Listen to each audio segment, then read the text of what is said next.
Hello everyone, welcome to Adafruit. This is our newest Women in Hardware interview with Anouk Wipprecht, a robotic fashion designer, and Limor Fried, of course, who is the founder and lead engineer at Adafruit. How are y'all doing? Good. Well, don't forget you, Alex. Oh yeah, and I'm Alex Glow with Hackster.io. We're having fun and we're totally not robots. We've determined this right before the interview. We have determined also that the chief problem of being a woman in tech is not having pockets to put your PCBs in. It's so true.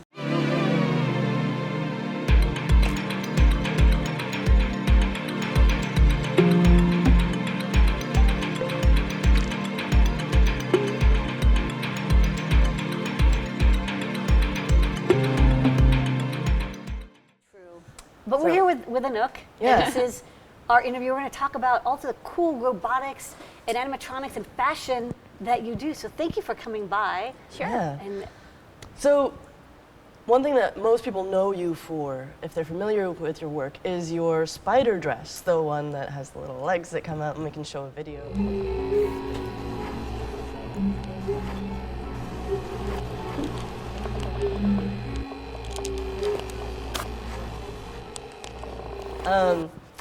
And they may not be as familiar with your more recent work, and you're actually wearing an example of this right now. So what is this? Oh, correct. Yeah, so I do a lot of couture stuff. So the Intel-Edison based robotic spider dress is very much about animatronics and like robotics. And one thing that I had was that a lot of people wanted to do like workshops, they wanted to learn, and it's really hard to teach how to make a robotic spider dress. So and like less than 400 hours. I know, right? It's like, wow, that's going to be a long course. So I was since 2 years, I've been just developing some cute things. Like these are little 3D printed ears. They're 3D printed shapeways, and basically it's a way for me to teach about like PCB design and about electronics and about like 3D printing in a more compact manner. So Cool. you're holding my board since I don't have pockets in my dress. Yes. We got these cool. Well, this is why there's three of us. Yeah. Between us, we have plenty we of pockets. collaborate. So here. there's a couple different ones here, huh? Yeah, correct. So these are the kitty ears that I already created 2 years ago. I put it on Instructables. So if you guys want to make these, they're true hole boards. You can find them on Instructables. These PCBs are created at Osh Park, so you can also find them there. Kick to Osh Park, which I love very much, and you guys too. Because they're purple, that's especially really cool to have purple boards. And these boards that you can see here are SMD. So these I'm gonna launch at Hackster, the Hackster platform, I hope soon. And yeah, people can also are able to make them. They're completely free, I don't get anything for it. And it's online. They're created with Autodesk Eagle, which is the PCB design software, which was formerly Eagle and now part of Autodesk. And that's a really cool way of creating your own boards, creating your own shapes, and especially what I have working with fashion, I want to have like round shaped boards, for example, and sometimes they're cornered. So yeah, making your own boards is really, really fun. It can be pretty easy. There's a lot of tutorials online, so so that's really fun. And this is fully 3D printed. So I'm holding this, and Yeah. it's like how. Well, first off, how do you model this? This is modeled in Fusion 360, Autodesk's software. Yeah. And first thing is defining, for example, the shape of the head. And we talked about this before. For example, like looking to see what the flexibility is here. So nervous. I know, this is like, I'm so scared. Yeah, so these are printed in SLS, so selective laser sintering in nylon. And looking where, for example, the lights come through, looking what the shape can be. As you can see here, it has like a little overlay. So these are like things that you can think of like what would be important. Also the weight, you don't want them to weigh very heavily. Light. Sort of, they're very light, sort of. Other thing is like not everybody wants to print them in SLS. For example, at Shapeways, they want to print them on their own maker bots. So how can still the shape be defined that it can be printed either like this or you get it here and you can merge it maybe together, flat. sort of.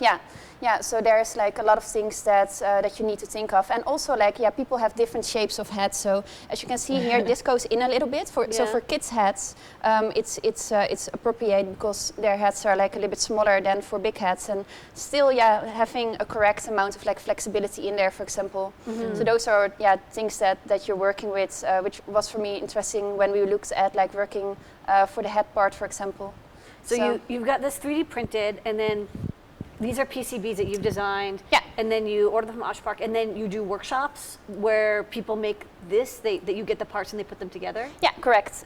These, the PCBs, there's 2 versions.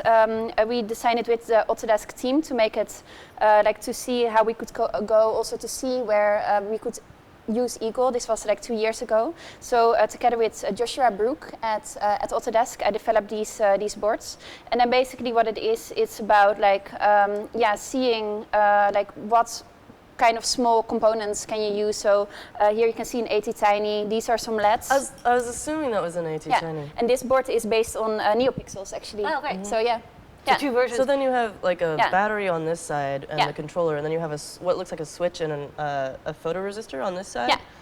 But you have the wire running between them. I didn't see a way for that. Is there like a slot? No, I put that now here. I just glue it in. Basically, I'm working on another version that it can clip in, sort of, but now I glue them in. Okay. Here, I want to give this back to you. So, I'm scared of Oh, no, that's okay. And then where do you hold these workshops, and what kind of people show up at these workshops? Yeah, we did one at the Make Munich, which was in Germany. That was the first one. It was really fun. We had too many people, so that's always a problem. Good problems. That's one of the problems. That's when too many people show up, sort of. So now we do it with write-in, sort of. So people that are signing in, they have a place or a placement. Like workshops at, for example, Ars Electronica, Linz.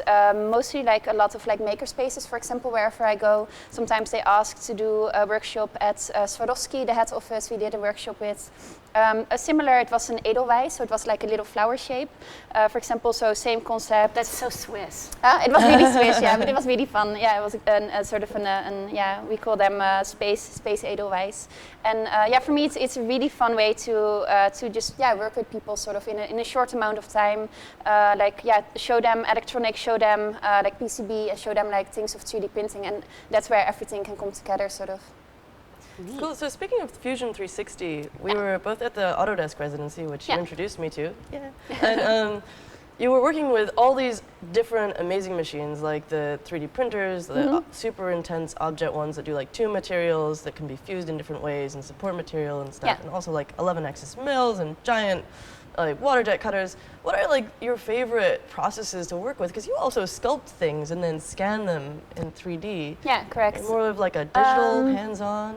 Yeah, I come from like sculpting background. I did a lot of like these more intricate like geometries by hand. And in 2009, I got really ill because of the dust. It's almost like dust lungs, so breathing it in, and of course I'm using these things, but like sometimes it just like cracks in, and my lungs got really bad, and that's the time that my doctor said like, hey, maybe not do this anymore, and that would be like pretty devastated because I just love to work with shape. And so in 2009 I started to research what I could do with 3D printing, and I went into like 3D printing instead, like seeing how I could create these things by computer using at that time Maya, which my friend Nicolo Casas, he's an architect, introduced me into. And from that point actually my health went better, and I also found new tools to work with. Pier 9 residence program I think is really cool to it gave us access to like a lot of cool machines to work with, other than sending it out to Shapeways, which is really handy, but you are not in one contact with your machine, sort of, and that's just give you such a power and like faster process, and you can just experiment. And especially Pier 9, they allowed us to experiment a lot, sort of, and that just made it really much fun. Especially what you said, Object Connects 500. For example, that we used there, was my first time that I worked with like semi-flexible materials, other than like TPU in SLS, which which is done by a company. At that time I was working with Materialize. Like again, you can walk up to the machine and you can do your tests. And as for example, these kitty ears, you're looking at the stretch, what a nylon can do, how far you can bend it, and these things. And if you can do that overnight, or if you break one, really you can just have another one. Of course, you just shoot them off, and so that's really cool for the rapid prototyping and getting it back at a big speed. Sort of. Rad. So you have a lot of, you started with sculpting, which I didn't know. So you did sculpting, and then you moved into 3D printing out of need. And then I've noticed that you're starting to integrate electronics, which is like totally my thing. So my question is electronics something that you were interested in, and you're like, oh, I want to combine that with sculpture, or were you doing sculpture and then you had something you wanted to do that only electronics could give you? Like how did you get these things together? Yeah, actually I come from the fashion background. So when I was 14 years old, I started with fashion design because I thought it was a cool way of storytelling. I just love what you could do, like creating an interaction with your body, with your design, sort of to the outside world and that notion. But soon I found out that it was not what I wanted, because for me these fabrics that I was creating and the designs that I was creating were analog. They were not digital, they were not talking, they were not doing anything. So when I was 17, 18, I got into robotics and into electronics and like microcontrollers and processors. I think that's a good question. I was just like looking at interaction design, for example, as a field. I was looking at what my friends were doing. I got involved more with hackerspaces at that time when I was 17, 18 years old. So that's my ground and that's my base. Like just seeing what people are doing with the use of computers and programming, and then getting into electronics, and then later on finding platforms like Adafruit where you can buy these electronics and can play with them and can order them and just can freak out with them. And so I come really from this notion of like, hey, I want these designs, I want to put like a microcontroller in there, and I want to put servo motors, or like I want to make things move and breathe and light up and all of that stuff, and how to do that, So when I was 17, 18, I got into another study. I quit my fashion design study and I went over to interaction design. And interaction design is really about like, okay, you have this piece of technology, like what does it do, instead of only blinking and bleeping. For example, in my case, it can light up, but that's cool. But especially in the beginning of 2000, I wanted to create these things that morph, that become alive, that are sensoric, And by that, through that study of interaction design and later on, like getting into engineering, I could explore that notion of telling these stories, but then with animatronic garments, for example, instead of analog garments. So that's a little bit how that. Well, you ended up being a fashion designer anyway, right? Huh? You ended up being a fashion designer in the end. Yeah, well, I know all the basics, like especially couture. I did couture and tailoring, so I know exactly. It was women's wear. A lot of people always ask me like, why don't you make things for male? And I've been trained to create women's wear, sort of. But interesting. Yeah. Cool. So speaking of transitioning from sort of light up things into more animatronics, you've also worked with like plasma balls and smoke machines and like chainmail and these dresses like partnered with Tesla coils. Like what other tech would you like to play with in the future? I just love experimental stuff. I just always have a hard time with the boundary between like where can you put it to the body or close to the body, especially electronics in the heart, such things, and where can it be cool and explorative but safe as well, right? So that is always like the thing between that. Like smoke is a very non-invasive thing. I love to work with smoke. I have a smoke dress, so you come close. It's based on sensors, and when you come close to this dress, the more smoke is evading. So it's based on the notion of an octopus, like when it's getting scared, or the cellepod. When it's getting scared, it's diving away. It's putting this cloud of ink and it's diving away. So the smoke dress is based on that notion. And so for me, smoke is a really non-invasive way, but that took a while from me being busy with a little drip system with dry ice, and it went on the dry ice and it started to smoke, which is not super maybe good for for the body, especially if you have like lamps like heat or such things. So what is a different way? So looking from that into a smoke machine, which is huge, it's not sexy. So what can be a nice in between? Like a big fog machine. Usually like huge bustle. Yeah. So it needs to be elegant, right? Not that you have this and you like, oh, that looks cute, but you turn around and it's like, It's also like that's a constraint that you worked on. I mean, the dress is bulbous and it has a very octopus-like look. I mean, it works together. It's. I mean, I agree. Like sometimes it is frustrating. It's like you want a thing, but it's like gigantic or it's loud. But then part of the engineering and design process is like, I have this material. How do I work around the materials constraints? Correct. Yeah, and how? Yeah. So what I did was I started out with big smoke machines, and then I went smaller and smaller. And now I have like a little system, which is on the back side in a 3D printed part. So almost like a little backpack, and it's based on also a heating nozzle, and silicon a silicon fluid, which is pushing it through. So it's a more elegant way, and it's still doing its thing. So sometimes I like to also prototype. Even you do this big thing on the body, which is then non-sexy, but it's doing its work. And then you start to see how can the electronics become smaller, how can the mechanism become smaller, or whatever you're working with. And then you start to see that it's like trickling down and becoming this more elegant shape, sort of, and then you can start to design again. So it's all about, and that's what I love about working with more of these things, really where art collides with technology, with interaction design, with fashion, and also like having this social element of like communication, sort of, there's so many things that I like to explore with. To answer your question, you were asking about like what do you still want to do? One thing is like I've been busy with what you said with plasma.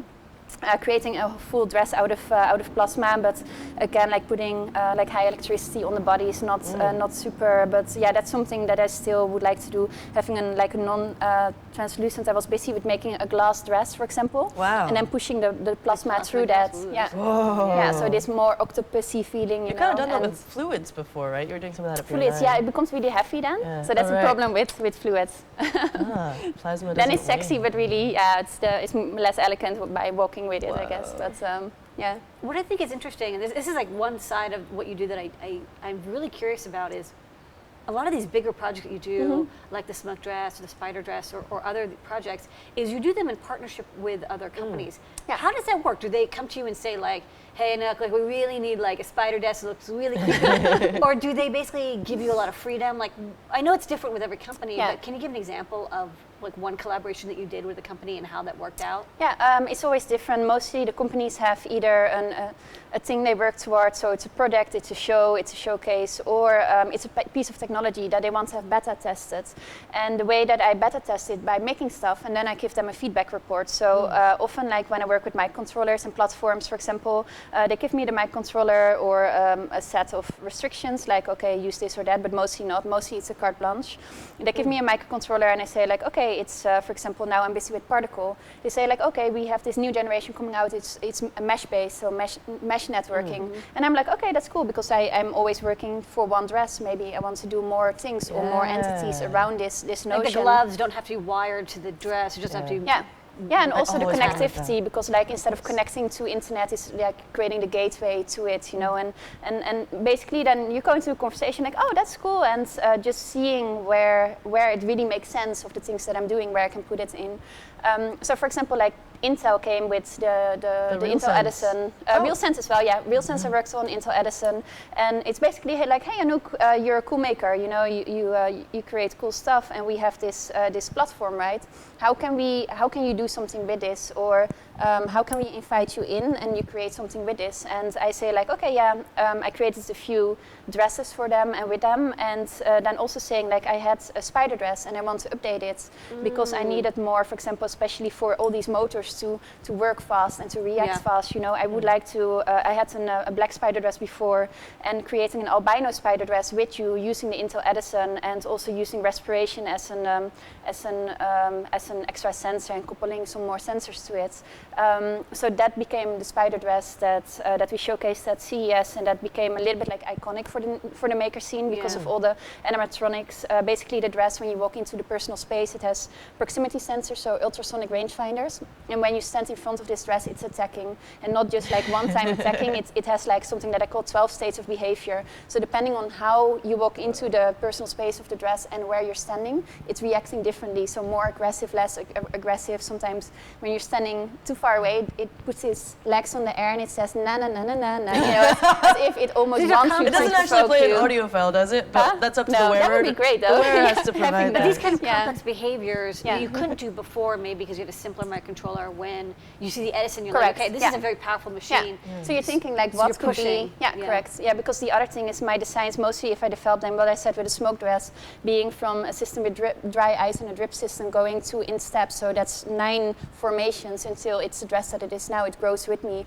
So also like the spider dress, there's some new technology, and I find something new, and it's like, oh cool, I put that to my spider dress, and my next spider dress is pink, and it takes over the world, right? So you never, So that's also the cool thing about like creating these things, and that's also if you look at fashion, for example, fashion is like in and out, and it's half a year, and you cannot wear that sort of, you know.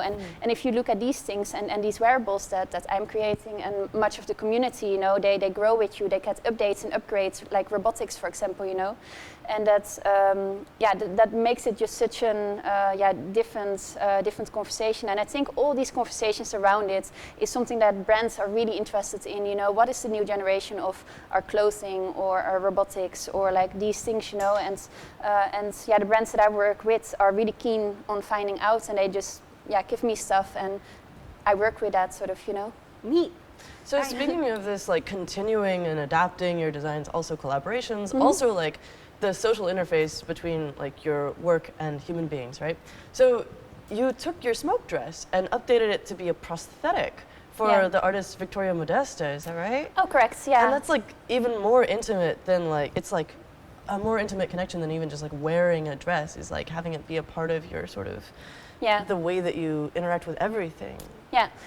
Victoria Modesta, she's an bionic pop artist. She's an amputee below the knee, and we've been working together for the last 2 years. And one thing is a photo shoot that I did with her, in where she's basically stepping on this prosthetic, and the smoke comes out of this leg, you know. Wow. And working with Victoria is really cool, because I always need to find ways to store my electronics, you know. It's a little backpack, or you see where this pocket is going. So with basically her missing leg, we are working on this notion of like, it's cool to miss like a leg, because what other things can you do with that, you know? And that opens up, for example, you know. So for me, and the connectivity between me and Victoria is just so valuable in many ways. Like, she's such a great like role model, especially for the disability community, you know, to making it cool instead of something that is restraining you from something. It's like, no, I'm totally cool. I'm this cyborg person, and I have these even more extravagant powers to something that might be seen as missing, sort of, you know. With her, I'm also working on a series called Sonifica. So we're using her prosthetic with an accelerometer, for example, to steer music. And she also has this tusk design, so tusks coming out of her chest almost. It's 3D printed design, and she's playing it. So we're doing a lot of interesting things with her regarding to like also the, like, for example, sound, and making these objects that she can play, but also using her prosthetic then, of course. Super cool. Yeah. A lot of people disregard technology and science as this kind of cold thing that means, you know, gadgets and stuff, but it's like, I think that it becomes really beautiful when you mix it with human kind of meaning and purpose, and you really, you know, kind of gel with it for a reason. People are probably amazed by the videos and discussions. Where can they get more information about what you're doing, and maybe how they can build their own kitty ears? Yeah, sure. Well, you can find me on Facebook, on Twitter, Instagram, such things. I am often at the bigger maker fairs, for example, being part of that, really supporting that community. I think like maker fairs and the make community is really awesome. Websites as Instructables, you can find the kitty ears. Soon the new kitty ears will be launched at Hackster. Yay! So Hackster.io. Hackster.io. That's so And exciting. yeah, that's cool. So me and Alex actually we're gonna make an like tutorial. So we're gonna also film it for you. That's how to make it. And yeah, so I've mostly big online presence, and through the maker community you can find me. If I'm traveling to cities, like the bigger cities or wherever, I always try to find a makerspace to give a workshop, give a lecture. That's all mostly for free or like for just compensation of materials, because I'm really trying to, I always say like you can make cool stuff, but also like how to trickle that down to be also having an educative notion. So I always try to do where I can to give workshops and do it yourselves and such things. So. That's so awesome. I know, giving back to your community and of course being an inspiration to every maker who's seen their videos. Yeah. Thank you so much for coming by Adafruit. Thank you. Alex, for listening as well. Thank you for being awesome. All right, so this was another episode of Women in Hardware. Thank you for everybody for watching. We've got even more awesome episodes with amazing women doing cool stuff with technology. Thank you for watching. Cheers. Live long and prosper. Ah, yeah. Cool.